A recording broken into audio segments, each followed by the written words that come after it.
Dans la paracha, il y aura la confrontation entre Yosef et entre Yehuda pour savoir qui va récupérer Binyamin et finalement il va se dévoiler à Yosef. Oh, il a dit Chaim. Vous connaissez toute l'histoire? Ouais. Nira. Vous l'avez ou pas? Ouais. Nira, Dene Bachas, Sota, Yud, Amoudbet. Le Mara nous dit comme ça. Le Mara dans Sota, page 10, il dit comme ça. Yosef, c'est Kidesh, Shem Shamaim Baseter, Zachav aussi Fulo, Ot Achat Mishmo Shel Akadosh Baruch. Yehuda, Shikidesh Shem Shamaim Befaresia, Lefichach Nikra Kulo Al Shmo Shel Akadosh Baruch. De quoi s'agit-il? La Gemara dit comme ça. Yosef Hatzadik, il a fait une mitzvah, et cette mitzvah lui a valu de prendre sur lui, de recevoir en salaire. Sa récompense c'était quoi? Il a reçu le nom, la lettre d'Akadosh Baruch Hu, une lettre. Il s'appelle Yosef, et dorénavant il va s'appeler Yehosef. Où il a écrit Yehosef? Dans le Teilim de jeudi qu'on fait le matin dans la Tfila, après Ashray, il écrit là-bas Edout Bi Yosef Shemo, Samo. D'accord? C'est-à-dire que le témoignage dans Yehosef, donc on rajoute un Hé à Yosef, Samo il l'a mis, il a installé, donc il a rajouté finalement ce Hé. Et on peut dire aussi, pas Samo, on peut dire Shemo. Donc le nom de Yosef, il va s'appeler dorénavant Yosef. Pourquoi il a reçu un nom supplémentaire qui représente donc la lettre d'Akadosh Baruch Hu, donc Yud et He? Pourquoi il va recevoir Yud et He dans son nom? Parce qu'il a sanctifié le nom d'Akadosh Baruch Hu dans la discrétion, sans que personne ne sache. Comment il a fait ça? Bien, il y avait cette femme qui tous les jours essayait de le faire fauter, tous les jours pendant un an, 3 fois par jour elle invitait à la Vera, elle se changeait. Il n'y avait pas Zara à l'époque, mais en tout cas, il n'y avait pas les selles de fin d'année, mais elle trouvait des moyens, parce que c'était une femme extrêmement riche, et elle a, tous les jours, pendant un an, jusqu'au moment où, au bout d'un an, eh bien, il s'est sauvé, et on connaît toute l'histoire, il s'est retrouvé en prison. Donc comme il a fait un Kiddush Shem Shamaim, ben, c'était, tu veux dire, vous voulez le rapport Kiddush Hashem? Vous vous rappelez ce que je vous ai dit, c'est quoi Kiddush Hashem?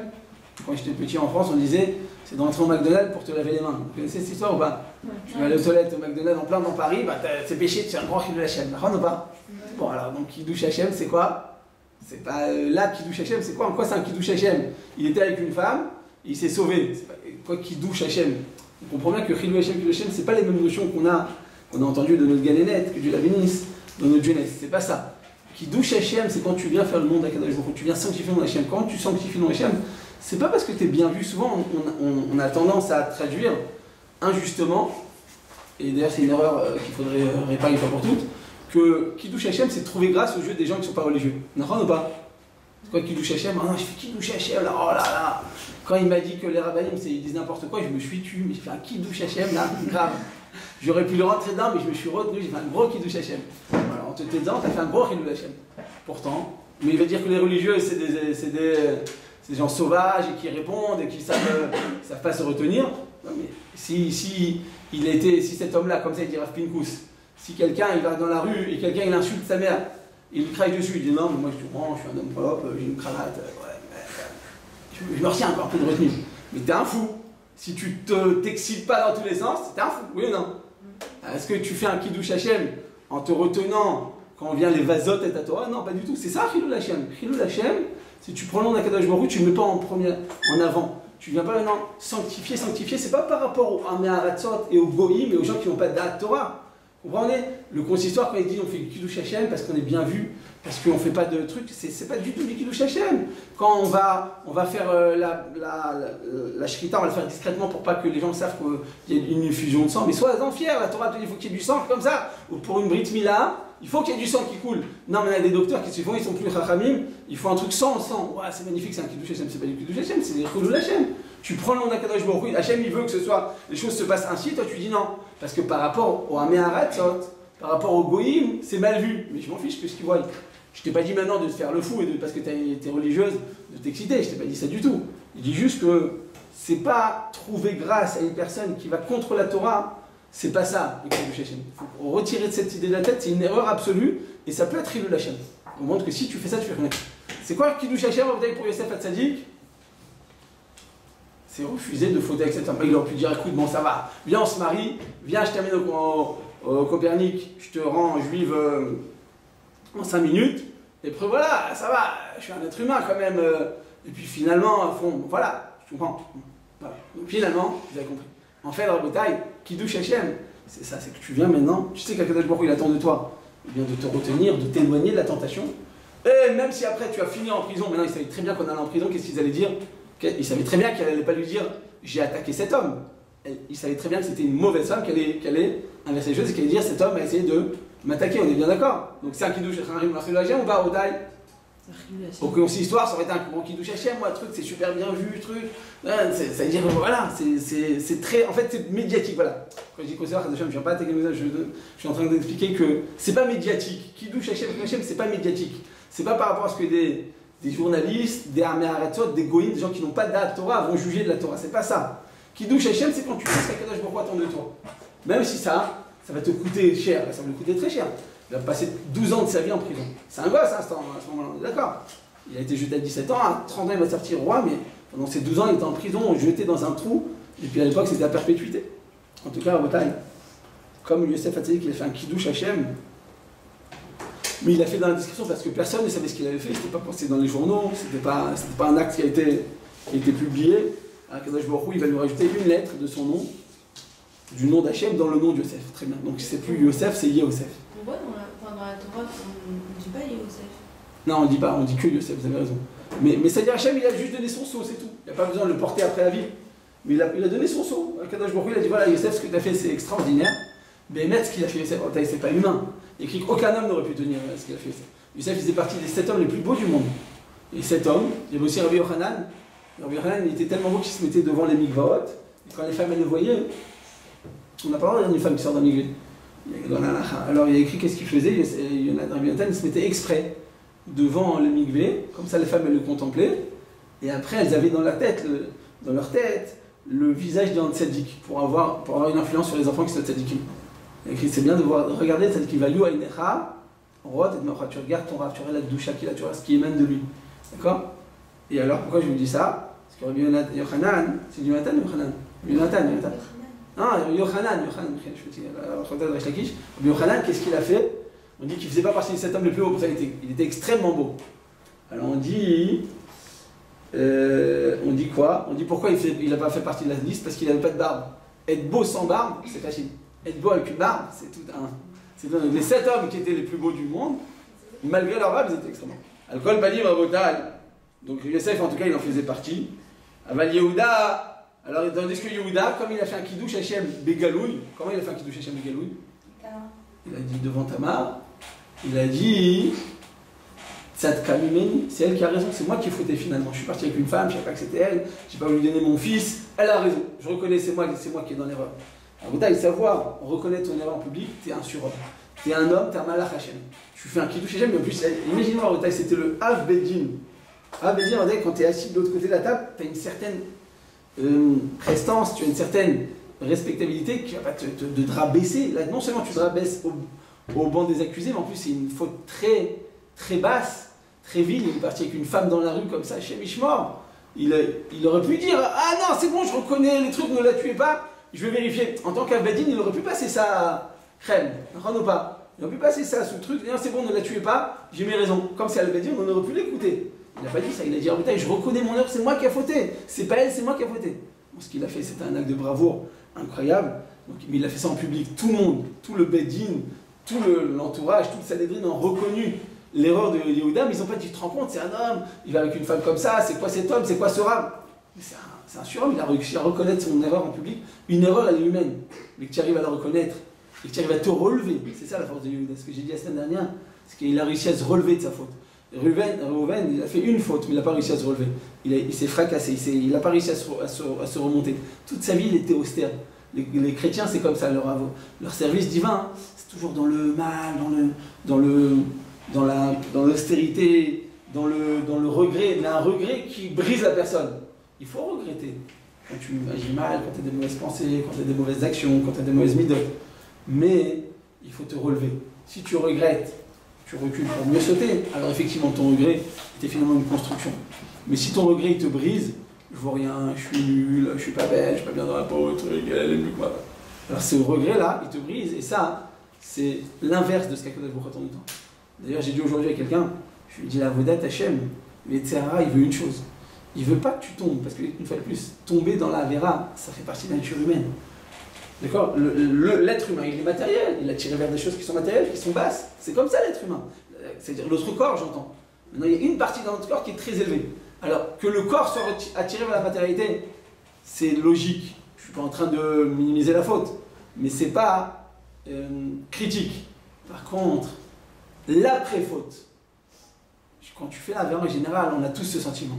Je suis nul, je vois rien, pourquoi je fais ça? Je suis vraiment un nul, quoi. J'allais dire abruti, on ne dit pas ça, mais je veux dire, toi-même, des fois, on dit, je suis vraiment moins que rien. À ce moment-là, Chazal nous dit que c'est ça ce qui veut dire. Cette sensation que tu te sens moins que rien, tu te sens nul de chez nul, ça, c'est le plus grand désir du Yetzirah. Pourquoi? Parce que si tu te sens nul, alors effectivement, après tu rentres dans un cercle vicieux qui va te... T'es nul, donc si je suis nul, bah, de toute façon, je ne peux plus faire de mitzvot. De toute façon, je ne peux plus aspirer. De toute façon, je ne peux plus espérer. Parce que de toute façon, je suis nul. La preuve, c'est que j'ai fait ça. Et c'est comme ça, en Bretagne, qu'on tombe et on va de midéchi, on va de pire, de mal en pire. Comment dire en Algérie? Non, en pire, excusez-moi, en Algérie, on ne fait pas les mêmes tout à l'heure. On se... Bah, au Khata, Adonai. Oh, évidemment. Ouais, c'est vrai, après, je vous l'accorde. Notre première erreur depuis 3 ans, c'est vrai, je vous l'accorde. En France en général, vous êtes implacable. Alcool, pas libre, bouteille, donc on te dit, eh bien, le Yetzirah, ce qu'il désire, c'est la sensation d'après. D'accord? L'après-chute. Pas la chute, une fois de plus, elle est naturelle. Hachem, il te pardonne. Mais l'après-chute, il ne te pardonne pas. On voit ça chez qui? Yehuda, en pleine. Je vous l'ai dit la semaine dernière, ça, ou je ne l'ai pas dit? Je ne sais plus où je l'ai dit. Qu'en pleine. Oh, franchement, est-ce que je vous en fais des reproches en public? Franchement, oh là là, ça c'est du marocain. Top, alcool, pas dit parle-moi, je vais pas mal. Donc on dit en fait en Bretagne, eh bien, c'est pas, comprenez. Châtie bien, qui on est. Non, alcool, pas dit en Bretagne. Donc on te dit, en réalité, eh bien, chez Yehuda, en pleine vente de Yosef, il va se retrouver maintenant à construire un foyer. On ne comprend pas en plein. Vous voyez, c'est pas logique dans la Torah. T'as pas un verset, c'est tout un pérec entier. T'as 50 versets, tout d'un coup qui parlent de la construction du couple de Yehuda, mais on dirait qu'ils n'ont pas trouvé de meilleur endroit qu'en pleine vente de Yosef. Ils l'ont pris, ils l'ont jeté, ils l'ont mis dans le bord. Après, les Ishmaélites, ils sont venus, ils l'ont vendu. Pourquoi on en parle en plein milieu? Pour te dire, parce que dans la chute, si tu arrives à te relever, t'es un tzaddik. Sheva et Paul Tzadik Vekam, c'est qui? C'est Yehuda. Il est tombé, il a fauté, il a fait des choses même graves, aller avec une femme dans la rue, que Dieu préserve. Mais il s'est relevé. Si tu sais te relever, t'es un homme, t'es un surhomme. Mais tu sais pas te relever. Réhouven, il n'a pas fait d'avérote, il a fait une avéra très gdosha. Il a voulu protéger sa mère. C'est pas possible que mon père il prenne dans son lit et il le mette dans la tente de Bilha, qui est la servante de Rachel. C'est pas un kavod pour ma mère, donc il va venger sa mère. Ce qu'il a fait à Retaï, c'est pas une avéra, c'est le plus grand misère qu'il a pu faire. C'est Gvod Haïm, il était très macpide dans Gvod Haïm. C'est lui qui est parti prendre les doudaïm. Qui est parti dans la forêt? C'est Réhouven, c'est un gros tzaddik, il fait ça que pour sa mère. Il a écrit Beyom Ketzir Chiti, pourquoi en quelle saison il est parti? Pour qu'il n'a pas mangé ce matin. Il s'est dit d'abord, je vais amener à ma mère ce produit qui va lui permettre de tomber enceinte, parce qu'il voyait qu'elle avait beaucoup de peine avec 4 enfants. Et la peine, et donc il a dit, c'est un produit qui permet la fertilité. D'accord? Donc il s'est dit, je vais le faire. Donc il avait un kvod ima incroyable. Mais, quand il a fait ça, il a regretté, mais son regret, ça l'a brisé. Toute sa vie, Bessako Betanito. Il est avec des haillons, il met de la poussière sur la tête, il est pas bien dans sa peau, il va tout le temps regretter, il va tout le temps se sentir mal, il va tout le temps être dans le regret. C'est beau de regretter et de se remettre en question, si tu avances, mais si tu restes sur ta défaite, tu n'as rien compris. Valait mieux même pas faire, tu vas. Valait même pas te faire un Cheshbon Nefesh, c'est Cheshbon Nefesh il t'a laissé sur le banc. Comme ça on dit sur le banc, sur la touche, comment on dit? Sur la touche, on ne dit pas sur le banc? Sur le banc touche. C'est des rabbins, vous trouvez des alcool, panique. C'est la différence entre Yehuda et entre Réhouven. Donc Réhouven, une avéra, ça a été fracassant, finalement qui n'était pas une. Et Yehuda, une avéra très très basse, très sale, et il s'est relevé. Donc finalement, Yehuda, sa force c'est qu'il a su se relever, Shimei Paul Tzak Dinekam, il sait se relever après l'erreur, ça c'est la force de Yehuda. Donc viens, la Torah te dit, tu sais ce qu'il a fait Yehuda après être un surhomme. Il aurait pu passer sa faute sans, il n'a pas besoin d'avouer sa faute aux yeux de tout le monde. Non seulement il a fauté, en plus il l'a avoué, après il a réussi à se relever, pour nous c'est ça un tzaddik. C'est pas un homme qui ne faute pas, ça n'existe pas. En tzaddik ba'aretz, c'est tov, vélo, ça n'existe pas. Dans la condition humaine, il a créé l'homme pour fauter. Il n'y a aucun homme, même Moshe Rabbeinu, là, avec son plus haut niveau qu'on peut atteindre, les spirituels, eh bien, il a fauté. Donc fauter, c'est pas grave, mais ne pas se relever, c'est extrêmement grave. Ouais. Juste, peut-être justement, comme on voit que Yosef, on a rajouté une lettre après qu'il a fait l'acte de Kiddush Hashem, et alors que Yehuda, il avait déjà son nom avec le nom d'Hachem depuis le début. Alors c'est moins de pharmacien que... Il a fait mode, très très bonne question. Il fait mode. Il va en parler avec Shem Ishmael, mais j'ai tellement parlé que j'espère qu'on va y arriver, sinon je vais vous le faire BLP, mais rappelez-moi que je vous donne la réponse, d'accord? On dit en fait, Rabotai, donc Yehuda il a fait ça donc en public, donc son nom va porter les 4 lettres du nom de Kadosh Baruch Hu, le Yud, le He, le Vav et la lettre He. Donc, dans Yehuda, il y a toutes les lettres du nom d'Hachem, parce que dans Yosef, il n'y a que 2 lettres. Il y a le Yud qu'il avait avant et le He qu'il a eu après. Alors Rabotai, Veyesh Lavin, il dit je comprends pas. Donc en fait ça ressemble à votre question, vous allez voir après la lettre. Donc vous êtes avec moi dans la 5e ligne de la colonne de gauche après Venir et, 5e ligne après Venir et, vous l'avez ou pas? Veyesh Lavin, je comprends pas, nous dit le Shem Ishmael. Bish Lama. C'est parce que j'en ai en plus des premières pages, je vous ai dit. C'est le deuxième que Bish Lama, je comprends. Yosef, Nidvosef, Lo Aot, Achash, et qu'il a Shem Beshem. Il dit effectivement, Yosef, après qu'il ait sanctifié le nom de Kadosh Baruch Hu, il a reçu une lettre en plus, c'est vrai. Aya, Nikra Yosef, Achakar, Nikra Yosef. Au début, il s'appelait Yosef, et après, on va l'appeler Yehosef, c'est parfait. Aval Yehuda, Nikra Karmiola, donc c'est votre question ou pas? Yehuda a toujours porté son nom sur lui. Donc, qu'est-ce que tu me dis on lui a rajouté dans son nom, il porte les noms de l'aide à Kadosh Baruch Hu. Vient le Shem Ishmael, il te dit, tu sais quoi la réponse? Il dit en réalité, Misé Nira, chez Hachas Medaber Memarutam. En fait, la Gemara elle parle ici à Rabotai de l'essence. On parle ici à Rabotai de la nature de ces noms. Yosef, il a une nature à faire tout dans la discrétion. Yehuda, il a une nature à tout faire en public, à se mettre en avant, à prouver sa tzidkout. Ça, c'est Yosef et ça. En fait, on parle pas à Rabotai après l'acte, on parle maintenant dans leur nature, dans leur essence. Quelle était l'essence de ces 2 noms, de ces 2 personnages?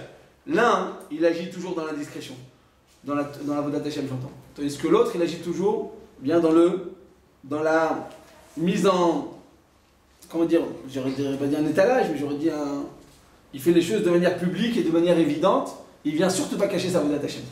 Donc ça c'est Yehuda, et ça c'est Yosef. En fait, il vient dire que, eh bien, si on parle de la Mahout, alors, chez Yehuda, son Mahout, son essence, sa nature était tout simplement de sanctifier le nom d'Akadosh Baruch Hu en public. C'est ça la nature et l'essence de Yehuda. Depuis sa jeunesse, il était comme ça. C'est pour ça qu'on va retirer la Bechora de Reuven et on va l'offrir à qui? À Yehuda. Parce que Yehuda, c'est un homme. C'est un homme qui s'affirme, c'est un homme qui montre, c'est un homme qui a un exemple. Donc, on te dit, écoute Reuven, tu as perdu, on est désolé. On t'avait donné ta chance, tu l'as perdu. Tu vas devoir maintenant donner ta Bechora, ton droit d'aînesse à Yehuda. C'est ce que chez Yosef, Rabotai, tout était fait dans la discrétion. C'est-à-dire en réalité, Rabotai, c'est la raison pour laquelle, quand Yehuda il a dit Tzadka Mimeni, c'est elle qui a eu raison de moi, c'est moi qui ai fauté, il a reconnu son erreur en public. Alors c'est un acte de bravoure surhumain, et après par la suite, il va avoir le mérite qu'un de ses descendants, Nachshon ben Yehuda, soit le premier à se jeter dans l'eau. Pourquoi? Parce que comme Yehuda c'est un exemple, donc la personne qui va se lancer le premier, eh bien c'est quelqu'un de sa tribu, c'est Nachshon ben Yehuda. Ceux qui font les choses en première, en détail, faire les choses bédiaval, une fois que tu as vu que les premières personnes se sont lancées, alors c'est facile, tu suis le chemin, tu fais le mouton de panure, bon, c'est bien, au moins tu as suivi mon chemin, c'est déjà bien. Parce qu'il y en a que même quand ils voient un chemin suivi par les Gdolim, ils disent non, moi je pense différemment, c'est à moi de prendre du recul, il faut que j'utilise mon esprit, tu comprends, je préfère mettre l'esprit rationnel et philosophique avant de choisir comme ça. Je suis pas un mouton, je suis pas un Israélien, moi je fais les choses intelligemment. Crois ou pas? François, on a déjà dire ça ou pas? Oui ou non? Ah ben reconnaissez au moins reconnaissez. Enfin, je sais pas si vous, en tout cas les filles disent ça, mais en tout cas les garçons, c'est une mode de dire tout le temps ça, moi je suis pas Israélien, je réfléchis moi-même, je fais des choses de mon propre chef. Je vois pas pourquoi je vais suivre tout le monde comme ça bêtement. Bon, en général, ceux qui disent ça, ils veulent faire leur live, leur vie, et ils veulent se trouver une justification. On va pas dire je fais rien, on va dire je fais ce que je veux. Donc ils mettent ça au nom de la philosophie et trucs, mais c'est que du vent. Alors, le panim Rabotai, donc on te dit tout simplement, eh bien, Yehuda, comme il avait cette force de caractère, donc il a inculqué ça à ses enfants, à ses descendants, et c'est ainsi qu'ils ont, eh bien, Nachshon et Nadav a eu le cran et la force de caractère de se jeter le premier. Une fois qu'il s'est jeté, tout le monde l'a suivi, mais c'était normal, après qu'il a fait il a eu cet acte de bravoure. C'est-à-dire, en réalité, comme on parle ici du Mahout, on parle de leur essence, on parle de leur nature, alors, eh bien, c'était là leur action. Yosef Rabotai était extrêmement beau, et je ne sais pas si je vous l'ai dit, mais il faisait tout le temps les boucles, et les cils, je ne sais pas, on va dire à notre époque, il mettait tout le temps du gel, il regardait toujours dans la glace. Il y a écrit dans Chazal qu'il portait des talons. Je ne sais pas qu'est-ce que ça veut dire des talons, mais en tout cas, il avait une allure très princière, il faisait très attention, il était beaucoup dans l'esthétique. C'est péché, non? C'est péché, enfin un homme, il écrit dans la halakha, un homme ne peut pas se regarder dans une glace. Il n'a pas le droit de se contempler. Il y avait une grande rabbinite qui s'appelait rabbinite Alice Peydel qui disait qui est la plus belle. Non, c'est elle qui disait ça ou... Blanchège, c'est Jédica. Ah ouais, je confonds la rabbinite, comme je ne regarde pas, non. Bon, dans ce cas, je me rappelle l'enseignement.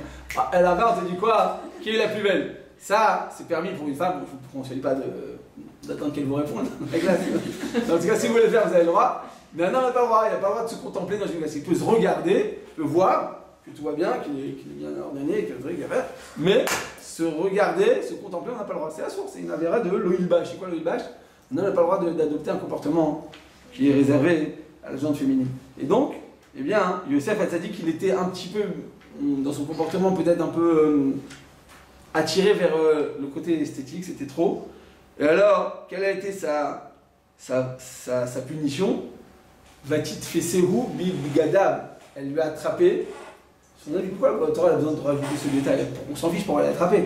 Elle a jeté en prison, bon, elle avait un alibi. Pourquoi elle l'a attrapé par ses habits? Comme il jouait trop avec ses habits. Il jouait trop avec ton côté esthétique, il mettait trop en avant, alors il a été puni par cela. C'est par l'endroit dans lequel tu fautes que tu seras puni. C'est comme ça dans la vie.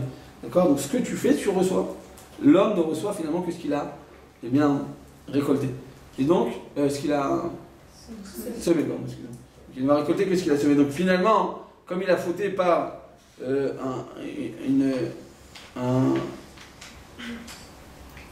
une attention trop accrue de son côté esthétique, et bien finalement il va être puni par ce domaine, dans cet endroit. Et on dit en fait, eh bien, on te dit en réalité extérieurement, Yosef c'était pas du tout un tzaddik.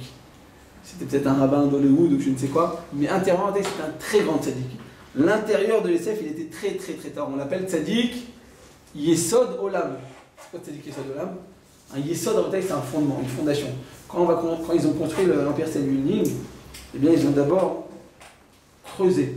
Plus l'immeuble va être élevé, plus les fondations seront profondes. Ça, c'était Yosef. Yosef Rabotai, eh bien, c'est un tzaddik Yesod Olam. C'est du Yesod, c'est profond, c'est très très très très ancré. Mais extérieurement, ça ne paye pas de mine. C'est pour ça que, qu'est-ce qu'il va faire à Kadosh Baruch Hu? Il va lui amener la possibilité de sanctifier le nom de Kadosh Baruch Hu. De quelle manière? De manière cachée, parce que c'est ça la maroute. C'est ça l'essence, c'est ça la nature. Je vous ai dit, je vous ai répété plusieurs fois, Kadosh Baruch Hu t'envoie à toi des épreuves et des tremplins, je ne sais pas des épreuves pour te faire tomber, mais des manières de pouvoir canaliser tes forces et t'élever selon tes capacités à toi. Hachem ne veut pas te demander des choses qui dépassent tes forces et qui dépassent ta nature. Dans ta nature, à toi, Kadosh Baruch Hu va te mettre à l'épreuve, pas pour te casser, mais pour t'élever. En fait, il va te donner, eh bien, quoi? Non, des opportunités. Il va te donner à toi, dans quel domaine il va te donner des opportunités? Dans le domaine dans lequel tu as déjà des prédispositions, tu as des facilités, tu as des natures. Dans ce domaine-là, eh bien, tu seras mis à l'épreuve pour pouvoir t'élever tout simplement. Donc ça, c'était chez Yosef. Tandis que Yehuda Rabotai, tout le monde voit ça, Avodat Hashem. Tout le monde qui est tzaddik. D'accord? C'est pour ça que Yehuda, quelle bénédiction il va avoir de son père le jour de sa mort. Ata yoducha achicha. Tout le monde reconnaîtra ta grandeur, tout le monde reconnaîtra ton acte de bravoure, reconnaîtra ta suprématie. Donc on passe à la page d'après, à Rabotai, Resh Ayin Bet. C'est rare, c'est pour les filles qui vont bien manger ce soir. Mais il dira que quoi?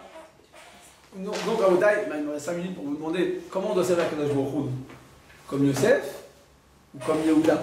Comment doit-on servir à Kadosh Baruch Hu? Venira. Des midal shinat tzadikim où il y a l'école achat ma'alam yuchelet. Chacun de ces tzadikim, il a bien une qualité particulière à nous transmettre. Des midat Yosef, she'aya akol be'atzne ave Esther, ve'kol she'u be'atzne yesh lo koach gadol ba'olam ha'elyon ha'nistar. Tout ce que tu fais dans la grande discrétion, dans l'humilité, en réalité, c'est très très très profond. Comme je l'ai dit tout à l'heure, plus un bâtiment va être élevé, plus les fondations seront profondes. Mais les fondations, tu ne les vois pas. Tu ne sais pas combien on a creusé. Qu'est-ce qui va ressortir de la grandeur, de la hauteur d'un bâtiment? Tu vas t'imaginer les fondations qu'il a là. Plus une chose elle est cachée, plus elle est profonde, et plus elle est sincère. C'est pour ça, c'est ce que nous dit le Maharal. Valkenita bemidrash rabba chez Yosef ou Keneget Esav chez Arachelo ou Bamatzpoun. Qui vient contrecarrer l'effet néfaste de Esav? Qui vient combattre Esav? Qui vient combattre Esav? Yosef. Pourquoi Yosef? Oui, rapport. Normalement, ça aurait dû être Yaakov qui vient combattre Esav, qui est le frère aîné, qui est le frère jumeau. C'est Yaakov, c'est lui qui aurait dû combattre Esav. Qui est venu combattre Ishmaël? Eh bien, c'est Yitzhak. Qui aurait dû combattre Esav? Ça aurait dû être Yaakov, mais non. Qui vient combattre Esav finalement? C'est Yosef. Pourquoi c'est Yosef? Qu'est-ce qu'il y a de particulier, Yosef? Il est à l'extérieur. Hein? Il fait l'extérieur. Il est tzaddik hein, à l'intérieur. La doucha, la force de Yosef Rabotai, il est à l'intérieur. Tandis que Esav Rabotai, écoutez, c'est frère cassant ce que je vais vous dire. Bon, je vous parle souvent des Français, je les adore, les Français. Et oui, regardez ce qu'il y a écrit Muforash. Il y a écrit que Esav Rabotai, eh bien, il est bon que extérieurement. Intérieurement, c'est un. S'il vous plaît. Je le pensais très fort, mais je ne sais pas dire. Si vous le dites, je vous suis. D'accord, donc intérieurement, eh bien, Esav, c'est un moins que rien. Extérieurement, il est parfait. À quoi il ressemble? Quel est l'animal qui vient le symboliser? C'est le khazir. Le khazir, c'est le seul animal, c'est particulier quand même dans toute les créations, qui ne rumine pas, mais pourtant qui a le sabot fondu. On ne dit pas qu'au fur et à mesure, si on fait semblant, alors ça va venir dans ce cas. Non, voilà, si notre but c'est d'élever, de se changer, alors oui, tu dois te forcer à faire des choses. Atnoa achitsona meorer apnimit. Les choses extérieures, les actes extérieurs, ils arrivent à influencer ton fort intérieur. C'est dur de changer l'intérieur. Je suis pas bien. Bah, tu sais quoi, souris. Force-toi à sourire. Et après, tu souris. C'est comme ça que ça marche. Tu te forces. Je t'ai pas dit que tu vas devenir, tu vas aller toute la journée, mais tu te forces. Tu te fais des actes qui te stimulent. C'est des stimulus, des stimulants. Bah, c'est là, ça marche. Mais ça marche ponctuellement. C'est ponctuel, c'est pas vrai, tu vas pas changer ta nature comme ça. Tu te forces. À un moment ou à un autre, tu vas y goûter. Mais il y a ça, il comptait rester à l'intérieur. Rester. Voilà. Vous n'avez pas trop un bon. Bon, il comptait rester comme ça à l'intérieur et il travaille que sur son extérieur. Donc c'est quelqu'un de très mauvais, de foncièrement mauvais, parce qu'il travaille que sur son extérieur. D'accord? Et écoutez, regardez ce que nous dit le Shem Ishmuel. Il dit en réalité, c'est pour ça que donc c'est le seul animal qui montre, qui va tendre ses sabots fendus. Il dit regardez, je suis super caché là, moi. La tête de Esav est dans le Marathon Arpela quand même. Parce que dans l'idée, il était extraordinaire, mais dans l'action, c'était quelqu'un d'affreux, d'horrible, c'était quelqu'un de très mauvais. Ça, c'est ça. À l'intérieur de lui, il est très très très mauvais, mais extérieurement, il est parfait.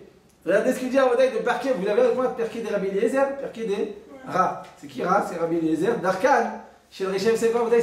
Le der de Rechem, c'est quoi? L'archov est à Sod Beliba, Venomri Befiem. Ils gardent dans leur cœur, ils disent rien. Les Réchaïm, Rabotai, c'est des gens qui gardent dans leur cœur. Ils disent, je les déteste, je ne peux pas le voir. Mais ils ne te le disent pas en pleine face. Les Arabes, Rabotai, ils sont un peu sauvages, mais ils te disent tout en pleine face. T'as un Arabe qui t'aime pas, tu le vois sur sa tête. Bon, même quand il t'aime, il faut te... C'est des questions, en tout cas, voilà, Dubaï et tout ça, c'est sympathique. D'accord? Mais en tout cas, Rabotai, la force de Ishmael, c'est qu'il est transparent. Parce que les Occidentaux, les Allemands, les Français, les trucs, ils te montrent super truc, beaucoup de courtoisie, oui monsieur, bien sûr, et il ne peut pas te supporter. Il te déteste au fond de lui. Ça, Rabotai, c'est qui? C'est Esav. C'est-à-dire que finalement, qui est foncièrement mauvais? Ishmael ou Esav? Les Arabes ou les Français? Les Français, c'est par essence. Ils sont. Là, ils nous disent que. Qu'est-ce qu'il fait Rabotai? Regardez les mots. Rechaïm. Darkam chez Rechaïm, l'Archov et Tassab, ils gardent dans leur cœur et ils te disent rien, ils te dévoilent rien. Ils ne veulent pas te dire qu'ils ne te supportent pas. Quand quelqu'un. Un Avrach, il m'a dit avant-hier, il habite en Russie là-bas. Un Avrach Mokolel à nuit, et il met sa voiture à un endroit devant la truc. Il m'a dit chaque fois il vient, c'est une nouvelle voiture qu'il vient d'acheter, le pauvre il s'est tué, il a dû faire des gmarim, bref. Et chaque fois il vient, le Français, il vient, il fait un truc. C'est que des Français maintenant dans ça, il n'y a pas d'arabe. Bon, c'est classe, ça, vous voyez. Et il m'a dit à chaque fois il vient, il m'a dit je deviens fou. Et lui il m'enlève ta voiture, il me dit non, je me fais exprès d'aller rester là-bas parce qu'un jour je vais l'attraper. Bon, je dis ça en israélien, donc c'est un peu. Bon, israélien, c'est bon, que Dieu bénisse. Mais en tout cas, c'est-à-dire qu'ils te disent rien. ils te disent pas les choses, dis-moi, c'est-à-dire, t'es pas content, il va te dis-moi d'éteindre, n'appelle pas la police, dis-moi, voilà, éteins la musique, ça me dérange. Pourquoi tu as besoin toujours d'agir dans le dos et d'être en fait, c'est être un traître en fait. Et c'est pour ça, Razal nous dit que ça c'est des Rishaïm. D'où on apprend ça, Esav. Quand il a vu Esav que Jacob lui a subtilisé ses brachot, il a dit, Yomer Esav Belibo. Dans son cœur, je vais attendre que mon père meure pour tuer mon frère. Ou il y en a qui disent qu'il a voulu même tuer son frère. Mais en tout cas, dans son cœur, c'était quelqu'un de très mauvais. La même chose, Yomer Aman Belibo. Quand Aman il a vu que Mordechai ne s'agenouillait pas, il dit dans son cœur, je vais tuer tout le peuple. Il n'a pas dit extérieurement. En fait, quand le mal il est mauvais, qu'il est caché, c'est le plus grand mal. C'est pour ça qu'il vaut mieux extérieur. Mais quand t'en veux à quelqu'un, dis-lui. Je suis pas d'accord, tu m'as saoulé. Tu sais quoi, tu m'as saoulé. Arrête de jeter cette chaise par terre. Arrête, ça me dérange. Dis-lui. Ne le garde pas en toi parce que tu vas le garder et ça va sortir dans tous les sens. C'est pas une bonne mida, c'est pas une mida du Ham Israël. Ah, je t'ai pas dit, t'es un sauvage et de commencer à crier sur tout le monde. Les trucs, arrête de mâcher à voix haute, ça me dérange, arrête de truquer. C'est pas être une mégère. Hein. Sois gentil, ta balade, tu verras, prends sur toi. Et dans la vie, tu peux pas tout avoir. Apprends à te taire. Mais quand tu décides que c'est une limite à ne pas dépasser, quand c'est trop fort pour toi, c'est plus fort que tu n'arrives pas à supporter, là tu dois dire, dis, prends sur toi. Je répète, il y a des manières de dire, et gentiment, et des fois passe par une tierce personne, mais ne le garde pas en tout cas, parce que dans mon cœur, c'est le derrière des Réchaïm, comme nous dit le Père Kéder. Je répète, si tu sais que tu vas pouvoir te travailler, tu vas pouvoir te surmonter, tu vas pouvoir tellement garder les choses que ça va. Il y a des gens, ils pardonnent. C'est-à-dire, ils gardent dans le cœur, après ça part. Et le lendemain, ils oublient, après truc. Ou pas. Moi, si tu as cette force de caractère, alors laisse passer. Mais je t'ai pas dit de tout dire. Mais si tu sens que ça dépasse tes forces et que tu ne sauras pas travailler tes midotes à tel point que ça va te ronger à l'intérieur, ne garde pas. Parce que c'est plus dangereux. Qui colle d'avoir chou bematzpoun, elle les tov, elle les ra, kochon gadol bioter. Chaque chose qui est cachée, je l'ai souligné doublement, parce que chaque chose qui est cachée, et dans le bien et dans le mal, il est beaucoup plus, il a beaucoup plus de force, il est beaucoup plus solide, il a beaucoup plus d'impact. Une chose qui est cachée, que ce soit dans le bien ou dans le mal, eh bien, il a beaucoup plus d'impact. Donc ça, c'est Yosef. C'est pour ça que Yosef, c'est lui qui va contrecarrer ça. Parce que Yehuda Rabotai, eh bien, sa Kedusha, lui, elle se déclare. C'est un homme qui va tout mettre en avant, et il va pas prôner pour la discrétion, il dit non, il faut être un exemple, il faut avoir de l'impact, il faut faire des choses il faut s'affirmer. Quand tu fais ta Avodat Hashem, affirme-le haut et fort. Bien au taille, bon, maintenant je vais le faire, il reste une minute, Mirchina, on a passé là, mais je vais le faire en Béalpes qui a écrit la suite. Yosef Rabotai, qu'est-ce qu'il fait? Sa force à lui, ça va être d'amener sur terre une abondance spirituelle. Grâce à cette doucha interne, Yosef il est que dans la pliniout, pas dans la tritzoniout, eh bien il va permettre une influence, une abondance spirituelle qui vient du haut vers le bas, du ciel vers la terre. Tandis que Yehuda Rabotai, c'est l'inverse. Comme c'est un homme d'action et qui fait les choses en avant, qu'est-ce qu'il va faire Rabotai? Il va élever du bas vers le haut. Donc Yosef, c'est du haut vers le bas, il va amener sur lui la spiritualité, la Kedusha, la sainteté. C'est ce que Yehuda, il va élever la matérialité, il va élever ce monti vers Akadosh Baruch. Et alors, Rabotai, eh bien on te dit en réalité, c'est David Ameler. Ça a été, pourquoi il vient de la tribu de Yehuda? Parce que c'est ça la Meloucha, pour être un Meler, il faut faire les choses, il faut s'affirmer, il faut le montrer, il ne faut pas avoir honte de toi, il ne faut pas être trop gêné, il ne faut pas être trop humble. Si tu es un roi, tu dois assumer tes décisions et aller jusqu'au bout. Je n'ai pas dit d'être un roi, d'être un martyr,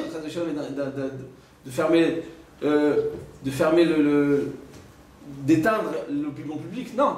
Tu dois prendre calme, mais quand tu prends une décision, tu dois l'assumer jusqu'au bout, même si finalement, eh bien, ça risque de ne pas plaire à tout le monde. C'est ça la force de Yehuda. Ça, Oda Yehuda, eh bien, c'est le Meler par excellence. Donc, David Ameler, il provient de Yehuda, et qu'est-ce qu'il va faire? Eh bien, il va montrer par les Shirot, par les Teilim, les louanges et les chansons qu'il y a dans les Teilim, ce désir profond, ce tishtok écoute, mimata les mal, ce désir d'amener sur lui la spiritualité du bas vers le haut. Donc, Yosef Hatzadik, c'est du haut vers le bas, par la discrétion, par l'humilité, et ne pas mettre en avant, ne pas faire un étalage de Avodat Hashem, parce que Yehuda, il fait tout en tant qu'exemple, c'est un phare et tout le monde le regarde, et finalement il va tout élever du bas vers le haut. On te dit Rabotai, donc chacun finalement il a sa Avodat Hashem. Chacun va me dire qu'est-ce que je dois faire? Bah, tu fais comme ta nature. C'est une nature qui s'affirme. Alors affirme ta vodat Hachem. C'est une nature qui est discrète, qui bien sert à Kadosh Baruch Hu dans la grande discrétion. Chacun selon sa nature. Simplement, en bétail, eh bien on te dit alors finalement, le Zohar il pose la question, je suis tout en bas de la page Rachaim Bet, tout en bas, le Zohar il dit comme ça, il dit alors pourquoi on a besoin de deux Mashiach, Mashiach ben Yosef, et Mashiach ben David? C'est parce qu'en fait il y a deux étapes dans la Géoula. Il y a tout d'abord élevé la Shrina, Am Israël, on est investi dans l'exil. C'est comme le passouk nous dit, comme cette femme qui est jetée à terre dans la poussière, elle n'a pas la force de se lever toute seule. Il faut venir lui donner la main et la lever. Mais une fois qu'elle est sur le pied à Botaï, une fois qu'elle a une certaine indépendance, alors le passouk nous dit, je suis dans la page de gauche, de Rachaim Bet à gauche, Tzion b'mishpat tibadeh v'shavea b'tzdaka. Il y a écrit un passouk dans Ishaïa. Isaïe nous dit, le prophète, comment on va voir la Géoula?